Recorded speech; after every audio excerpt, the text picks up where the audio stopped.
آگ ہے جس پر وہ صبح و شام پیش کیے جاتے ہیں، اور جس دن قیامت قائم ہوگی حکم ہوگا آل فرعون کو شدید ترین عذاب میں داخل کرو۔ اس آیت میں فرعون اور آل فرعون کا انجام بتایا جا رہا ہے۔ موسیٰ علیہ السلام جب بنی اسرائیل کو لے کر شہر سے نکل گئے تو فرعون کو اس کی خبر ہوئی، وہ لشکر تیار کر کے ان کے پیچھے آیا اور موسیٰ علیہ السلام کو بنی اسرائیل کے ہمراہ دریائے قلزم کی طرف جاتے ہوئے دیکھا۔ فرعون نے بھی اپنے لشکروں کے ساتھ ان کا پیچھا کیا۔ موسیٰ علیہ السلام اپنی قوم کے ساتھ سمندر میں راستہ بننے پر وہاں سے گزر گئے۔ فرعون بھی اپنے لشکر کے ساتھ سمندر میں گھس گیا۔ جب سمندر کے عین درمیان میں پہنچا تو سمندر دونوں طرف سے آ کر مل گیا اور ان کے اول و آخر سارے کے سارے تمام لوگ ڈوب گئے۔ سارے بنی اسرائیل پار لگ گئے اور سارے فرعونی ڈوب گئے۔ سمندر میں غرق کیے جانے کے بعد اللہ تعالیٰ نے انہیں گھیرنے والے دو بدترین عذابوں میں مبتلا کیا جس کا یہاں پر ذکر ہے۔ ایک ہے قیامت تک ہونے والا عذاب جسے عذاب قبر یا عذاب برزخ کہا جاتا ہے، جو موت اور آخرت کے درمیانی وقفے میں انہیں آگ کی صورت میں ہو رہا ہے جس پر وہ صبح و شام پیش کیے جاتے ہیں، اور دوسرا عذاب قیامت کے دن شروع ہوگا۔ تو اس آیت میں ان دونوں عذابوں کا ذکر ہو رہا ہے۔ النار یعنی آگ کا عذاب ہے آل فرعون کے لیے، یوردون علیہا غدوا و عشیا، جس آگ پر وہ صبح و شام پیش کیے جاتے ہیں۔ یہ ہو گیا ایک عذاب جو اس وقت ہو رہا ہے، اور دوسرا ہے وَيَوْمَ تَقُومُ السَّاعَةُ، اور جس دن قیامت قائم ہوگی اس وقت اس سے بھی بڑا عذاب ہوگا، کہا جائے گا ادخلوا آل فرعون اشد العذاب، آل فرعون کو شدید ترین عذاب میں داخل کرو۔ جنت کا ذکر جب ہم پڑھتے ہیں تو قرآن مجید میں آتا ہے جنتیوں سے کہا جائے گا ادخلوا فیہا بسلام، لیکن یہاں کہا گیا ادخلوا آل فرعون اشد العذاب، یعنی اللہ سبحانہ وتعالیٰ ان سے بات بھی نہیں کرنا چاہیں گے اور فرشتے پھر مار مار کے دھکے دے کے ان کو آگ کی طرف لے جائیں گے۔ تو النار یعرضون علیہا غدوا و عشیا، یعنی فرعون اور اس کی آل کو صبح اور شام آگ پر پیش کیا جاتا ہے۔ غدوب کہتے ہیں دن کے پہلے حصے کو، اور عشی کہتے ہیں دن کے آخری حصے کو۔ صبح شام سے مراد صرف specifically morning and evening time نہیں ہوتا، بلکہ یہ محاورتاً بولا جاتا ہے ہمیشہ کسی کام کے کرتے رہنے کے لیے۔ وہ کہتے ہیں نا کہ بس اس کا تو صبح شام یہی طریقہ ہے۔ اردو میں بھی کس معنی میں استعمال ہوتا ہے صبح شام؟ مسلسل، یعنی مستقل طور پر وہ تو یہی کرتا ہے، کیونکہ صبح کرتا ہے اور پھر شام ہوتی ہے تو شام، اور صبح ہوتی ہے شام ہوتی ہے، یوں ہی زندگی تمام ہوتی ہے، یعنی کہ وہ اسی کام میں لگا ہوا ہے۔ اور اگر اس کو صبح اور شام کے طور پر بھی لیا جائے لٹرل میننگ میں، تو اس کا مطلب یہ کہ صبح کے وقت انہیں آگ پر لایا جاتا ہے اور پھر شاید بریک ہوتی ہے اور پھر دوبارہ شام کو، اور یہ بھی عذاب کی شدید قسم، کیونکہ جب تکلیف سے گزر کر انسان تھوڑا آرام کرنے لگتا ہے اور پھر اس تکلیف میں پڑ جائے، جیسے اگر کسی کو کووڈ ہوا ہے اور تھوڑے دن ٹھیک ہو اور دوبارہ کووڈ ہو گیا، تو یہ بھی تکلیف کی شدید قسم ہوتی ہے۔ حدیث سے بھی پتہ چلتا ہے کہ ہر بندے کو قبر میں صبح و شام اس کا ٹھکانہ دکھایا جاتا ہے۔ رسول اللہ صلی اللہ علیہ وسلم نے فرمایا جب تم میں سے کوئی مر جاتا ہے تو صبح و شام اس کا ٹھکانہ اس پر پیش کیا جاتا ہے۔ اگر وہ جنت والوں میں سے ہے تو اسے جنت والوں کا مقام دکھایا جاتا ہے، اور اگر وہ دوزخ والوں میں سے ہوتا ہے تو دوزخ والوں کا مقام اسے دکھایا جاتا ہے، اور اس سے کہا جاتا ہے یہ تیرا ٹھکانہ ہے جب تک کہ اللہ تمہیں قیامت کے دن اٹھا کر اس جگہ نہ پہنچا دے۔ اب یہ جو ہے کہ وہ صبح شام اس پہ پیش کیے جاتے ہیں، تو اس کا کیا مطلب ہے کہ وہ صرف جا کے دیکھتے ہیں؟ نہیں، وہاں ان کو عذاب بھی ہوتا ہے، کیونکہ آیت کا اگلا حصہ بتاتا ہے وَيَوْمَ تَقُومُ السَّاعَةُ أَدْخِلُوا آلَ فِرْعَوْنَ أَشَدَّ الْعَذَابِ، یعنی پہلے عذاب سے بھی زیادہ شدید عذاب کی طرف ان کو لے جاؤ۔ اس سے یہ بھی پتہ چلتا ہے کہ قبر کا عذاب جہنم کے عذاب سے کم درجے کا ہے، کیونکہ جہنم ایک بہت بڑی چیز ہے اور قبر جو ہے وہ ایک چھوٹی جگہ ہے۔ وَيَوْمَ تَقُومُ السَّاعَةُ أَدْخِلُوا آلَ فِرْعَوْنَ أَشَدَّ الْعَذَابِ، اور جس دن قیامت قائم ہو جائے گی تو عذاب کے فرشتوں سے کہا جائے گا کہ اب آل فرعون کو شدید ترین عذاب میں داخل کر دو۔ پہلا عذاب جو ہے قیامت کے دن برپا ہونے تک ان کی روحوں کو دیا جا رہا ہے۔ آپ کو یاد ہوگا کہ نبی صلی اللہ علیہ وسلم جب معراج پر تشریف لے گئے تھے تو اس وقت ان کو کیا دکھایا گیا تھا؟ آل فرعون کو دکھایا گیا تھا کہ وہ آگ پہ پیش کیے جا رہے ہیں۔ تو وہاں ظاہر ہے کہ آسمانوں پر روحیں ہی ہیں، اور جب قیامت کا دن ہوگا تو ان کے جسموں اور روحوں کو یکجا کر کے جہنم میں ڈالا جائے گا، یعنی جسم اور روح دونوں پر سزا ہوگی۔ اب یہاں پر ہم دیکھتے ہیں کہ وہ پانی میں گئے ہیں نا، جسم ان کے پانی میں گھل گئے، روح ان کی قبض کر لی گئی، اور یہ عذاب وہاں روح پر پیش کیا جا رہا ہے۔ اور قیامت کے دن کا عذاب اس لیے بھی زیادہ سخت ہوگا کہ وہ جسم اور روح دونوں پر ہوگا. اور یہ عذاب صرف فرعونیوں کے لیے خاص نہیں ہے بلکہ تمام مجرموں کو قبر میں ڈالنے پر عذاب شروع ہو جاتا ہے، اور آخرت کا عذاب جو فیصلہ ہونے کے بعد ہوگا وہ تو بہت ہی سخت ہوگا. اس کے علاوہ ایک اور مثال بھی ہمیں قرآن مجید سے ملتی ہے، اور وہ ہے قوم نوح کے بارے میں جو پانی میں ڈوبے تھے. سورۃ نوح میں ارشاد باری تعالیٰ ہے، اور یقیناً انہوں نے کثیر تعداد کو بھٹکا دیا، یعنی قوم نوح کی اکثریت بھٹکی ہوئی تھی. تو نوح علیہ السلام نے ان کے خلاف بد دعا کی. انہوں نے کیا کہا؟ وَقَدْ أَضَلُّوا كَثِيرًا وَلَا تَزِدِ الظَّالِمِينَ إِلَّا ضَلَالًا، کہ تو اب ان ظالموں کو گمراہی میں ہی زیادہ کر، یعنی اب ان کی ہدایت کا وقت ختم ہو چکا ہے، اس لیے اب ان پر عذاب آنا ہی چاہیے. تو عذاب آ گیا. مما خطیئاتہم اغرقوا، اپنی ہی خطاؤں کی وجہ سے ان کو غرق کر دیا گیا، وہ ڈبو دیے گئے. فادخلوا نارا، پانی کا عذاب آیا تھا ان پر بھی، فرعونیوں پہ بھی پانی کا عذاب آیا تھا، ان پہ بھی پانی کا عذاب آیا، لیکن پانی میں جانے کے باوجود آگ میں سزا دی جا رہی ہے. چونکہ یہ غیب کا معاملہ ہے، ہمیں تو صرف قرآن کی نص کو، چونکہ ہمارا ایمان ہے کہ جو کہہ رہی ہے سچ کہہ رہی، اور جو احادیث ہے نبی صلی اللہ علیہ وسلم کی وہ سچ بتا رہی.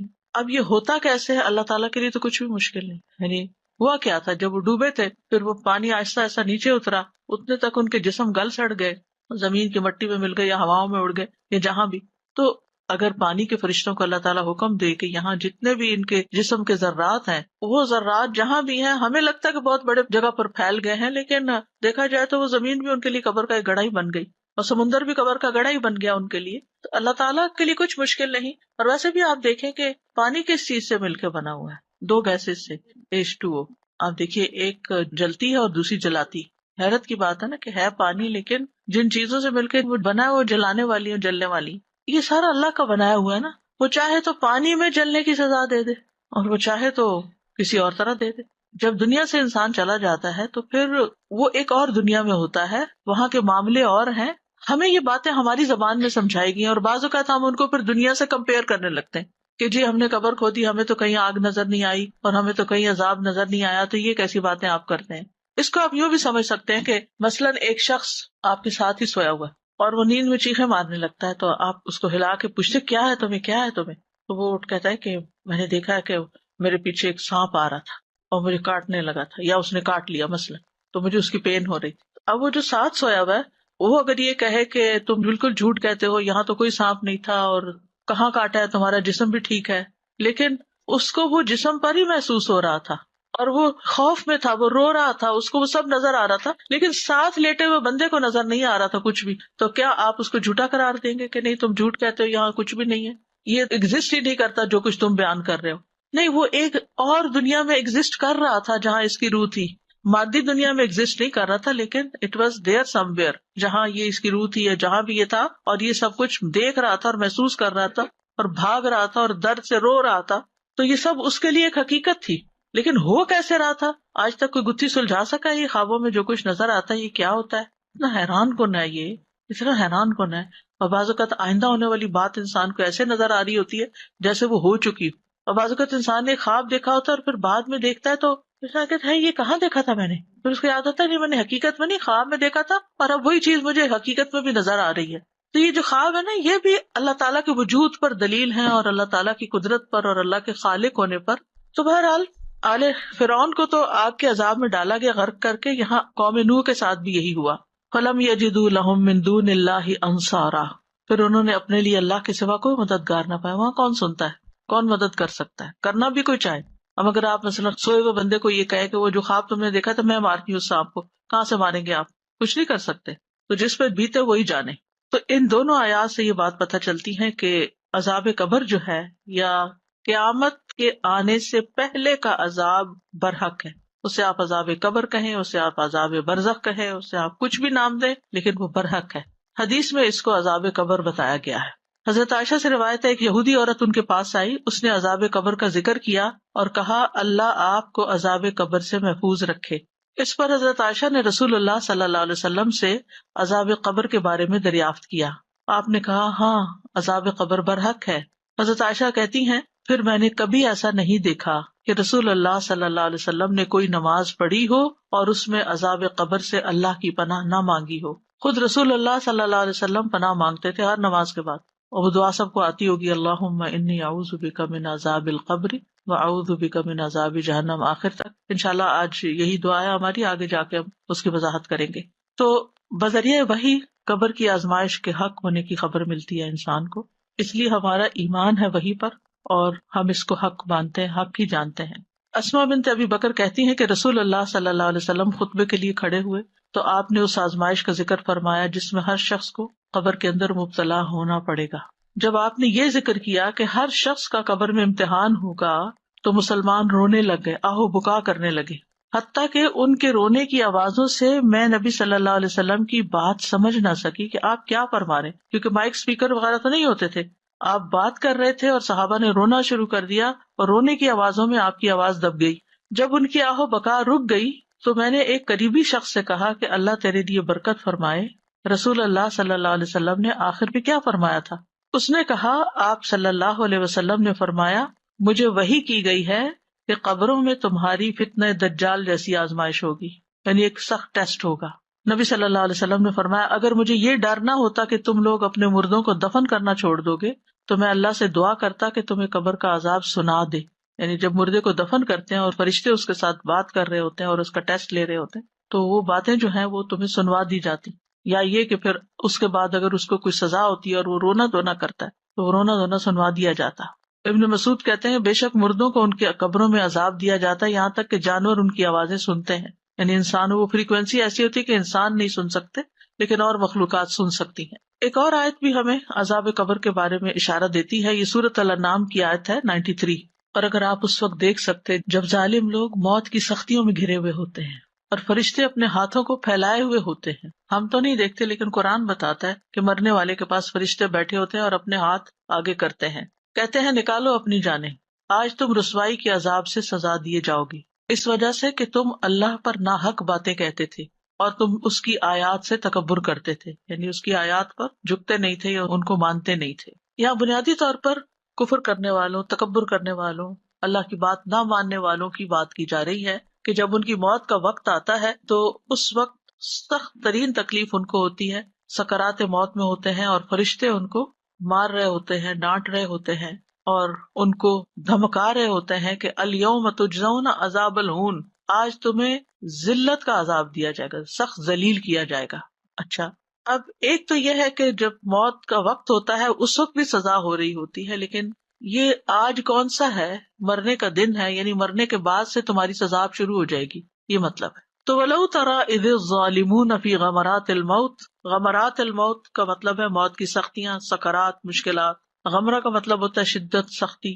اصل میں غمرہ کہتے ہیں کسی چیز کو جو ڈھانپ لیتی ہے. غامر اس پانی کو کہتے ہیں جو ہر طرح کے اثرات کو چھپا کر زائل کر دے، یعنی زیادہ پانی ہوتا ہے تو اس کے اندر جو برتن میں کچھ میل کچیل ہوتی ہے وہ پھر نظر نہیں آتی. تو یہاں سے پھر یہ شدتوں اور تکلیفوں کے لیے بھی استعمال ہونے لگا.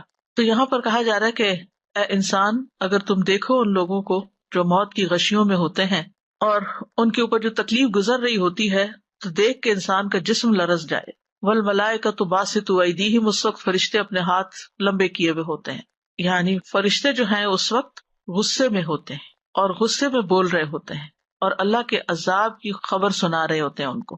سورۃ انفال میں آتا ہے وَلَوْ تَرَىٰ إِذْ يَتَوَفَّى الَّذِينَ كَفَرُوا الْمَلَائِكَةُ يَضْرِبُونَ وُجُوهَهُمْ وَأَدْبَارَهُمْ، اور کاش آپ دیکھیں جبکہ فرشتے ان لوگوں کو فوت کرتے ہیں جنہوں نے کفر کیا، وہ ان کے چہروں اور پیٹھوں پہ مارتے ہیں. ہمیں تو نظر نہیں آتا مرنے والے کو جو مار پڑ رہی ہوتی، لیکن قرآن بتاتا ہے کہ ایسے ظالموں کی موت جب آتی ہے تو فرشتے ان کو مارتے ہیں، یعنی غصہ بھی کرتے ہیں، مارتے بھی ہیں اور برے عذاب کی خبر بھی دیتے ہیں ان کو. اور ڈانٹ کے کہتے ہیں اخرجوا انفسکم، نکالو اپنی جانیں، یعنی روح کو اپنے جسم سے نکال کے ہمارے حوالے کرو. الیوم تجزون عذاب الہون، آج تمہیں بری طرح رسوا کیا جائے گا. اور یہاں الیوم سے مراد پھر قبر کے عذاب کی طرف اشارہ ہے، یعنی آج تمہارے عذاب قبر کی ابتدا ہو جائے گی. تو علماء یہ کہتے ہیں کہ اس آیت میں واضح طور پر عذاب قبر کی طرف اشارہ ہے، کیونکہ قیامت تو جب اللہ چاہے گا قائم ہوگی. تو دنیا اور قیامت کے درمیان یہ برزخ کا جو وقفہ ہے، اس میں انسان جہاں پر بھی ہو اس کا جسم، اس کی روح، اس کے اوپر عذاب ہوتا ہے. کیوں یہاں ان کو سزا دی گئی؟ بما کنتم تقولون علی اللہ غیر الحق، کیونکہ تم اللہ کے بارے میں ناحق باتیں کہتے تھے اور اس کی آیات سے تم تکبر کرتے تھے، یعنی اللہ پہ جھوٹ باندھتے تھے، اللہ تعالیٰ کی صحیح پہچان ہی نہیں تھی، اللہ تعالیٰ پر اعتراضات کیا کرتے تھے. اس بات سے بہت ڈرنا چاہیے. یہ قابل مواخذہ چیز ہے کہ انسان اللہ تعالیٰ کے کسی فیصلے کو ظالمانہ فیصلہ کہے، نعوذ باللہ، یا اللہ تعالیٰ کے بارے میں ناحق بات کرے کہ اللہ نے بیٹا بنا لیا یا اللہ نے کوئی شریک بنا لیا اپنا. ایسی کوئی بھی چیز نہیں ہے. اور دوسرا یہ کہ آیات کے مقابلے میں اپنی عقل، اپنی رائے، اپنی لاجک کو پیش کرنا اور آیات کو حقیر سمجھنا اور احکامات کو مصیبت سمجھنا. اللہ تعالیٰ کی بات اگر ہماری سمجھ میں نہیں آتی تو تکبر تو نہ کرے نا کہ ہماری سمجھ بہت بڑی ہے اور ہم جو کہہ رہے ہیں وہ زیادہ بہتر ہے. یعنی اپنی آراء کو آیات کے ساتھ ٹکرائے مت. یعنی آیات کو اس طرح مت سوچے کہ یہ بات یوں کہی گئی ہے اور آج کے دور میں نہیں ہو سکتی اور یہ تو بہت مشکل ہے، ایسا کچھ نہ کہیں. تو اس آیت سے پتہ چلتا ہے کہ عذاب قبر برحق ہے، اور کافر کو جب عذاب کی خوشخبری دی جاتی ہے تو وہ اللہ تعالیٰ سے ملاقات نہیں کرنا چاہتا. اور حدیث میں آتا ہے کہ اس وقت کوئی چیز اس کے دل میں اس سے زیادہ ناگوار نہیں ہوتی جو اس کے آگے ہوتی ہے، اور اللہ سے جا ملنے کو ناپسند کرتا ہے، تو اللہ تعالیٰ بھی اس سے نہیں ملنا چاہتا. تیسری آیت جو ہمیں برزخ کی زندگی کے بارے میں خبر دیتی ہے قرآن مجید میں، وہ سورۃ البقرہ کی آیت ہے. اور جو لوگ اللہ کی راہ میں مارے جائیں انہیں مردہ نہ کہو بلکہ وہ زندہ ہیں لیکن تم شعور نہیں رکھتے. یہ آیت شہدائے بدر کے بارے میں نازل ہوئی تھی. ان کی فضیلت بیان کی گئی کہ انہوں نے کس طرح اللہ کے راستے میں اپنی جان دی. اب وہ اللہ کے ہاں رزق پا رہے ہیں، اور یہ برزخی زندگی کی طرف اشارہ ہے. یہاں احیاء ان سے مراد دنیا کی زندگی نہیں ہے. اگر دنیا میں وہ زندہ ہوتے تو پھر قبر میں نہ ڈالے جاتے، اسی لکھا وَلَٰكِن لَا تَشْعُرُونَ. اور ویسے بھی اصل زندگی تو آخرت کی زندگی ہے نا، لیکن وہ اس دنیا کی زندگی سے مختلف ہے. کیونکہ جو لوگ آخرت کو نہیں مانتے ان کے نزدیک تو بس انسان مرا اور اس کا جسم ختم، مٹی بنا اور قصہ تمام ہوا. لیکن حقیقت یہ ہے کہ مرنے کے بعد انسان مر نہیں جاتا، بلکہ اس کی روح جسم سے نکل کے الگ ہو کے ایک اور مقام پہ چلی جاتی ہے اور وہاں وہ شعور رکھتی ہے. تو وَلَا تَقُولُوا لِمَن يُقْتَلُ فِي سَبِيلِ اللَّهِ أَمْوَاتٌ، اللہ کی راہ میں مرنے والوں کو مردہ نہ کہو. جہاں کفار کا انجام بتایا گیا کہ ان کو مرنے کے بعد سزا ملتی ہے، وہاں اللہ کے راستے میں جان دینے والوں کا اچھا انجام بھی بتایا گیا کہ کس طرح ان کے لیے خوشخبری ہے اور کس طرح ان کو زندگی ملتی ہے. تو یہاں پر شہید کو مردہ نہ کہا جائے، یہ بات کہی جا رہی ہے. تو اگر کوئی کہے کہ مردہ کیوں نہ کہیں، وہ تو مر چکے ہیں، تو مطلب یہ ہے کہ اس سینس میں تو مر چکے ہیں کہ ان کا جسم اور روح الگ ہو چکے ہیں، ان کے جسم سے روح نکل چکی ہے. کیونکہ اگر وہ روح جسم کے اندر ہوتی تو پھر وہ مٹی کے اندر نہیں دبائے جا سکتے تھے. جب تک روح جسم کے اندر ہوتی ہے، چاہے کتنے ہی دن لگ جائیں انسان کو ہسپتال میں یا گھر میں ڈیتھ بیڈ پر، اس کو اٹھا کے قبر میں کوئی نہیں ڈال کے آتا جب تک کہ پوری نکل نہیں جاتی. لیکن روح کا نکلنا جسمانی موت ہے، ادروائز روح کے اوپر ڈیتھ نہیں آتی. ایک روح جو ایک دفعہ پیدا ہو گئی ہے نا، بس وہ پیدا ہی ہو گئی ہے، اب اس نے مرنا نہیں ہے. روح نہیں مرتی. روح اس دنیا میں آنے سے پہلے بھی زندہ تھی. آدم علیہ السلام کی پشت سے جب اللہ تعالیٰ نے آدم کی اولاد کو نکالا تو وہ روحیں اس وقت پیدا ہو چکی تھی اور ان کو خاص جگہ پر رکھا گیا، اور دنیا میں باری باری اللہ تعالیٰ انسانوں کو جسم دیتا اور اس میں وہ روحیں آتی جا رہی ہیں. اور پھر جب یہاں اپنا ٹائم پورا کر لیں گے تو پھر یہاں سے جسم اور روح الگ ہو جائے گی. جسم مٹی میں چلا جائے گا کیونکہ یہ بنتا بھی مٹی سے ہی ہے، یعنی خوراک ہماری زمین سے آتی ہے، اور روح جو ہے وہ جہاں سے آتی ہے وہیں واپس لوٹ جائے گی. اچھے لوگوں کی روحیں، اچھی روحوں کو اچھی جگہ رکھا جائے گا اور بری روحوں کو قید خانے میں رکھا جائے گا. کچھ علیین میں ہوگی اور کچھ سجین میں ہوگی. بل احیاء ولکن لا تشعرون، بلکہ وہ زندہ ہے لیکن تم شعور نہیں رکھتے. یعنی برزخ کی زندگی کی کیفیت کو ہم نہیں سمجھتے، سمجھ ہی نہیں سکتے. اور وہاں انسان کو اس طرح ہر چیز نہیں چاہیے ہوتی جیسے دنیا میں چاہیے. آپ دیکھیں نا، جب ہم جسم اور روح کے ساتھ زندہ ہیں تو پھر ہمیں بہت کچھ چاہیے ہوتا ہے. آپ کبھی اپنے گھر کے صرف کچن کے اندر رکھی ہوئی چیزوں کو گنے، کاؤنٹ کریں، صرف کاؤنٹ کریں، آپ حیران ہو جائیں گے کہ اتنی چیزیں میری ضرورت کی ہیں. کیونکہ اگر آپ کو یہ کہا جائے نا ان میں سے یہ چیز نکال دو، پھینک دو یا دے دو کسی کو، تو آپ کیا کریں گے؟ یہ تو میری ضرورت کی، یہ بھی میرے کام کا. ایک چھوٹی سی چمچ بھی آپ نہیں پھینکتے کہ نہیں کسی وقت اس کی بھی ضرورت ہوتی ہے الگ، بلکہ ضرورت سے زیادہ بھی رکھتے ہیں. پھر اپنے بیڈ روم میں چلے جائیے، اپنے واش روم میں چلے جائیے، ہر جگہ آپ کی ضرورت کی چیزیں بھری ہوئی ہیں. تو جب روح جسم کے اندر ہوتی ہے نا تو بے شمار ضرورتیں ہوتی ہیں اس کی، لیکن جب روح جسم سے نکل جاتی ہے تو اس کی ضرورتیں ختم ہو جاتی ہیں. نہ جسم کی پھر ضرورت رہتی ہے، نہ روح کو ضرورت رہتی ہے. روح اپنے انجام کو پہنچ جاتی ہے جہاں یا اس کے لیے روح و ریحان و جنت و نعیم ہے، یا پھر اس کے لیے آگ کا گڑھا ہے. تو یہاں قبر کی نعمتوں کا ذکر کیا گیا، یعنی برزخ کی زندگی کی نعمتوں کا ذکر کیا گیا کہ وہاں آرام بھی ہے اور عذاب بھی ہے. ایک بڑی اہم بات اس آیت سے پتہ چلتی ہے کہ جو شخص اللہ کے راستے میں اپنی کوئی محبوب چیز دے دیتا ہے اس کا اجر بھی اتنا ہی بڑا ہوتا ہے. جب کوئی پیاری چیز انسان اللہ کے راستے میں دیتا ہے اور ہمیں اپنی پیاری چیزوں میں سب سے زیادہ پیاری چیز اپنی جان ہے، وہ ہم نہیں دے سکتے کسی، لیکن اللہ کی خاطر بڑے لوگوں نے اپنی جان بھی دی ہے، کیونکہ وہ معمولی کام نہیں ہوتا. تو ان کے لیے پھر اتنا ہی بڑا اجر سنایا گیا، کیونکہ مردہ لفظ جو ہے نا ایک نیگیٹو ورڈ ہے نا، ایک تکلیف دہ. مردہ ہی نہ کہو، وہ زندہ ہے. لیکن زندگی تمہارے والی زندگی نہیں، وہ ایک اور زندگی ہے، آخرت کی زندگی. وَإِنَّ دَارَ الْآخِرَةِ لَهِيَ الْحَيَوَانُ، آخرت کا گھر ہی دراصل اصل زندگی ہے. جہاں تک شہید کی زندگی کا تعلق ہے تو رسول اللہ صلی اللہ علیہ وسلم نے فرمایا، جب تمہارے بھائی احد میں شہید کر دیے گئے تو اللہ نے ان کی روحوں کو سبز رنگ کے پرندوں کے پیٹوں میں کر دیا جو جنت کی نہروں پر آتے ہیں، یعنی ان کو وہاں ایک اور طرح کے جسم دے دیے، وہاں کے پھل کھاتے ہیں، پھر سونے کی قندیلوں میں لوٹ جاتے ہیں جو عرش کے سائے میں لٹک رہی ہیں، وہاں تک پہنچ گئے. جب انہوں نے وہاں کے کھانے پینے اور راحت اور آرام کے مزے دیکھے تو کہا، کون ہے جو ہمارا یہ پیغام ہمارے بھائیوں تک پہنچا دے کہ ہم جنت میں زندہ ہیں، ہمیں رزق دیا جاتا ہے، تاکہ وہ جہاد سے بے رغبت نہ ہو جائیں اور لڑائی میں بزدلی نہ دکھائیں. تو اللہ تعالیٰ نے فرمایا، تمہارا یہ پیغام میں ان تک پہنچا دوں گا. تو اس وقت یہ آیت نازل ہوئی تھی سورۃ البقرہ کی، وَلَا تَحْسَبَنَّ الَّذِينَ قُتِلُوا فِي سَبِيلِ اللَّهِ أَمْوَاتًا بَلْ أَحْيَاءٌ عِندَ رَبِّهِمْ يُرْزَقُونَ. وہ لوگ جو اللہ کی راہ میں مارے گئے ان کے بارے میں ہرگز یہ خیال نہ کیجیے کہ مردہ ہیں، بلکہ وہ زندہ ہیں اور اپنے رب کے پاس رزق دیے جاتے ہیں. تو اس سے یہ پتہ چلتا ہے کہ شہید کے ساتھ اسپیشل معاملہ کیا جاتا ہے. تو بہرحال مرنے کے بعد کوئی مجرم کی حیثیت سے دنیا سے جاتا ہے اور کوئی محسن کی حیثیت سے، اور جیسا کوئی معاملہ کرتا ہے ویسا ہی اس کے ساتھ معاملہ کیا جاتا ہے، ویسا ہی اس کو ٹریٹ کیا جاتا ہے. جیسا کرو گے ویسا بھرو گے. ہر شخص کو سوچنا چاہیے کہ وہ اپنے کل کے لیے کیا لے کے جا رہا ہے. یا ایھا الذین آمنوا اتقوا اللہ ولتنظر نفس ما قدمت لغد. ہر شخص کو یہ فکر ہونی چاہیے کہ کل کے لیے کیا تیار کیا، آخرت کے لیے کیا تیار کیا. اس لیے اپنی نیت کو بار بار خالص کرنے کی ضرورت رہتی ہے.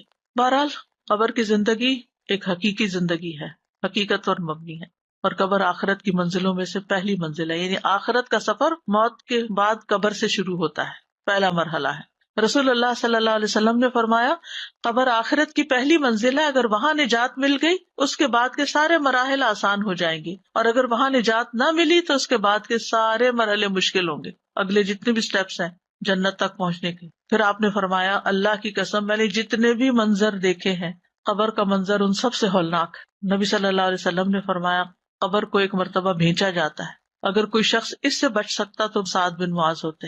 اب دیکھیں کہ ہم دنیا میں آنے سے پہلے ہماری روح کہاں تھی ہمیں کچھ پتا نہیں، ایسی جگہ رکھا گیا جہاں ہمیں شعور نہیں تھا. پھر ماں کے پیٹ میں آئے، ہمیں کچھ شعور نہیں تھا، چھوٹی سی جگہ قبر سے بھی تنگ، لیکن چونکہ شعور نہیں تھا تو اس لیے یاد ہی کچھ نہیں کہ وہاں کیا کیا، کوئی تنگی یاد نہیں، شعور نہیں تھا. لیکن ایک دفعہ جب ہم دنیا میں آ گئے تو شعور کا سفر شروع ہو گیا، اور پھر دنیا کی رنگا رنگی اور زیب و زینت اور بہت مزے مزے کی چیزیں، اس میں ہمارا دل لگ گیا. یعنی پہلے تو اندھیرے سے روشنی میں آئے تھے نا، اب اس پلانٹ سے جب زمین کے اندر جائیں گے تو اندھیرا ہوگا. تکلیف کے بعد نعمت دیکھے تو انسان خوش ہوتا ہے، لیکن نعمت کے بعد تکلیف دیکھے بہت بڑی تکلیف ہوتی ہے. اسی لیے جو لوگ دنیا میں زیادہ دل لگا بیٹھتے ہیں اور دنیا کی محبت میں زیادہ گرفتار ہوتے ہیں اور ہر وقت صرف خواہشات کے پیچھے دوڑ رہے ہوتے ہیں کہ بس انجوائے کر لیں کسی طرح، اور انجوائے کرنے کی چیزوں کو اتنا زیادہ فوکس میں رکھتے ہیں اور اتنی اہمیت دیتے ہیں کہ اپنی جان مال ہر چیز اس پہ قربان کیے رکھتے ہیں، چاہے وہ کھانے پہننے کا معاملہ ہو، چاہے وہ شادی بیاہ کا معاملہ ہو. سب سے زیادہ ہماری جو توجہ ہوتی ہے یا شوق ہے ہمارے، وہ دنیا کی زیب و زینت ہے، تھوڑی ہے یا زیادہ فوکس اس کی طرف ہوتا ہے. اب خود سوچیں کہ جب ایک انسان اس رونق اور اس زیب و زینت کو چھوڑ کے جاتا ہے، یہ تو ایسے ہی ہے نا کہ جیسے کسی کو امریکہ سے نکال کے پاکستان کے کسی دور دراز گاؤں میں بھیج دیں، اس کے لیے رہنا بہت مشکل ہوگا. لیکن کچھ ایسے لوگ بھی ہوتے ہیں جو واقعی یہ رونقیں چھوڑ کے وہاں جاتے ہیں اور غریبوں کی مدد کرتے ہیں اور غریبوں کے ساتھ رہتے ہیں، اور ان کو مشکل نہیں لگتا کیونکہ انہوں نے ان رونقوں سے دل نہیں لگایا ہوتا. تو جتنا آپ دنیا میں زیادہ گھستے چلے جائیں گے اور دنیا کی رونقوں اور زینتوں میں زیادہ وقت لگائیں گے، قبر اتنی ہی وحشت ناک لگے گی، اتنا ہی زیادہ پریشانی کا معاملہ ہوگا، کیونکہ آپ سب کچھ چھوڑا ہے، اپنے دوست چھوڑا ہے، بہن بھائی رشتے دار عزیز سب چھوڑا ہے دنیا میں، مال و متاع چھوڑا ہے، گرم نرم بستر چھوڑا ہے، کپڑے چھوڑا ہے، مزے مزے کے کھانے پینے ہر چیز چھوڑا ہے. اب یہاں تو وہ سب کچھ نہیں ہے، وہاں تو وہی ملے گا جو عمل ساتھ لے کر آئے، عمل کی کرنسی ساتھ ہوگی، اس کے مطابق جو آپ ڈیزرو کرتے ہوں گے وہی مل جائے گا. تو بہرحال قبر اندھیری جگہ ہے. رسول اللہ صلی اللہ علیہ وسلم نے فرمایا، یہ قبریں اپنے رہنے والوں پر اندھیرے سے بھری ہوئی ہیں، ٹوٹل ڈارکنیس ہے، اللہ ان کو میری نماز کی وجہ سے روشن کر دے گا، یعنی میری دعا کی وجہ سے. صلاۃ کا لفظ ہے لیکن یہ دعا کے معنوں میں استعمال ہے. یعنی آپ دعا کرتے تھے، اور جیسا کہ پیچھے بھی ہم نے پڑھا کہ کوئی نماز ایسی نہیں ہوتی تھی جس میں آپ عذاب قبر سے پناہ نہ مانگیں۔ پھر یہ بھی یاد رکھیے کہ قبر میں انسان کی عقل کو لوٹایا جاتا، ہوش و حواس بحال کیے جاتے ہیں۔ ایک تو نا کہ کسی اندھیری کوٹڑی میں آپ ہیں اور آپ سوئے ہوئے ہیں تو کیا فرق پڑتا ہے آپ کہاں ہیں، لیکن اگر آپ کی آنکھ کھل جائے اور آپ اٹھ کے دیکھیں تو وہ پھر تکلیف دہ ہے۔ عبداللہ بن عمر کہتے ہیں ایک مرتبہ رسول اللہ صلی اللہ علیہ وسلم نے قبروں میں امتحان لینے والے فرشتوں کا تذکرہ کیا۔ عمر رضی اللہ عنہ کہنے لگے، اے اللہ کے رسول، کیا اس وقت ہماری عقل لوٹا دی جائے گی؟ آپ نے فرمایا، ہاں بالکل آج کی طرح سننے بولنے دیکھنے والے ہوگے قبر کے اندر۔ اسی لیے ہم دیکھتے ہیں کہ صحابہ قبر سے بہت خوف کھاتے تھے، خاص طور پر حضرت عثمان کے بارے میں آتا ہے کہ جب کسی قبر کے پاس رکتے تو بہت روتے تھے۔ ہم بھی بعض اوقات قبرستان جاتے ہیں، یہ گزرتے ہیں، لیکن ہمارے تو کوئی آنسو نہیں آتے، کیونکہ ہمیں پتہ ہی نہیں، جو جاہل انسان ہوتا ہے یا بے شعور انسان ہوتا ہے اس کو تو ڈر نہیں لگتا، اس کے اندر وہ خشیت نہیں ہوتی۔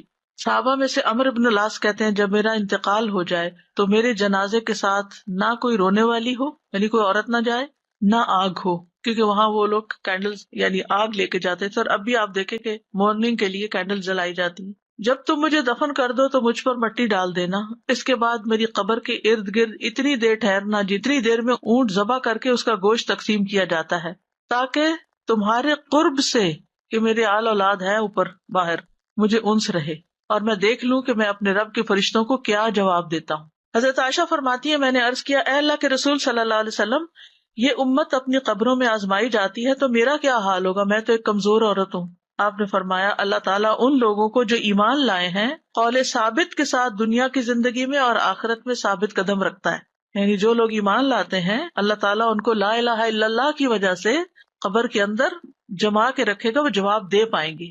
جتنا جس کا ایمان مضبوط ہوگا اتنی اس کے لیے آگے آسانی ہوگی۔ اب قبر میں دفنانے کے بعد 3 سوال پوچھے جائیں گے، اس پر ایک کتاب بھی ہے قبر کے 3 سوال، اور اس میں میں نے ساری یہ احادیث اکٹھی کروا دی تھی کہ ایک ہی جگہ پر بیٹھ کر انسان سارا کچھ دیکھ لے، پڑھ لے، اور اس کو ریفرنس بھی سارے مل جائیں۔ اسی طرح مردہ جو ہے وہ قبر میں باہر والوں کی پاؤں کی آواز بھی سن رہا ہوتا ہے۔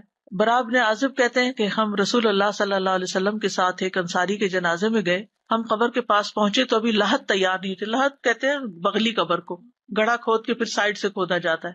تو رسول اللہ صلی اللہ علیہ وسلم بیٹھ گئے اور ہم بھی آپ کے ارد گرد بیٹھ گئے، گویا ہمارے سروں پہ پرندے بیٹھے ہوئے، اتنی چپ ہو گئی سب۔ آپ کے ہاتھ میں چھڑی تھی، آپ سے زمین کو رید رہے تھے، آپ نے سر اٹھایا اور فرمایا، اللہ سے قبر کے عذاب سے پناہ مانگو، یعنی قبر کے عذاب کی امان مانگو۔ آپ نے 2 یا 3 بار یہی بات فرمائی، اور فرمایا جب لوگ واپس جاتے ہیں یعنی میت کو دفنا کر تو میت ان کے قدموں کی آہٹ سن رہی ہوتی ہے، جبکہ اس سے پوچھا جا رہا ہوتا ہے کہ اے فلاں تیرا رب کون ہے، تیرا دین کیا ہے، تیرا نبی کون ہے۔ یعنی جب قبر میں لٹا کے قبر بند کر دی جاتی تو فرشتے آ کے اٹھا کے بٹھاتے ہیں۔ اب ہو سکتا ہے کہ آپ پوچھیں کہ بھئی وہاں تو مٹی اس کے اوپر تک ہوتی ہے تو وہ بیٹھتا کہاں ہے، اس کی جگہ کہاں ہے، یہ تو اللہ ہی جانتا ہے نا کہ اس کی کیفیت کیا ہوگی، ہم کیفیت نہیں بتا سکتے، لیکن چونکہ یہ بات احادیث میں بیان ہوئی ہے اس لیے ہمارا اس پر ایمان ہے۔ تو وہ جواب دیتا ہے جو مومن ہوتا ہے، ربی اللہ دینی الاسلام، اور نبی صلی اللہ علیہ وسلم کے بارے میں کہتے ہیں رسول اللہ صلی اللہ علیہ وسلم۔ پھر وہ کہتے ہیں تجھے کیسے علم ہوا؟ وہ کہتا ہے میں نے اللہ کی کتاب پڑھی اور اس پر ایمان لایا اور اس کی تصدیق کی۔ یہ کتاب قبر میں بھی فائدہ دے گی۔